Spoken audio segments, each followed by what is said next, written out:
এই বন্ধুরা, শুভ সন্ধ্যায়। দেখো সন্ধ্যাবেলা আজকে আমার রান্না হয়ে গেল। এই যে চুনো মাছ এনেছিলাম সকালে, পরিষ্কার করে এনে পরিষ্কার করে বেছে ধুয়ে তারপর কিছুটা ভাজা ছেলেকে দিলাম। আর এই যে বাঁধাকপি দিয়ে করেছি রাত্রের জন্য। ওই বেলা আলু সিদ্ধ, ডাল আর ওই চুনো মাছ ভাজা করেছিলাম। আর এবেলা করলাম বাঁধাকপি দিয়ে চুনো মাছ দিয়ে।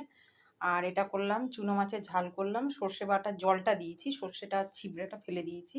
আলু দিয়ে করেছি আর কাঁচা লঙ্কা দিয়ে। এটা হলো। আর এই যে মটরটা দেখিয়েছিলাম তোমাদেরকে, এই যে মটরের ডালের মতন করেছি। এই যে পাতলা করে একটু করেছি, বেশি ঘন করিনি। আর আজকে আমার রাতের এইটাই রান্না। এই যে তোমাদের দেখিয়ে দিই, পাতলা করে করেছি, খুব ভালো হয়েছে খেতে। শাশুড়ি মা দুবার চেয়ে খেলেন। যাই হোক, আজকে আমার রাতের এই রান্না ছিল। চলো তাহলে এখন রাখছি। ছোট ছোট ভিডিও দেখছি যাতে তোমাদের বেশি সময় অপচয় না করি। চলো টাটা, বাই বাই। সবাই খুব ভালো থেকো, সুস্থ থেকো, আর আমার সাথে থেকো। গুড নাইট সবাইকে জানিয়ে দিলাম। Love you all.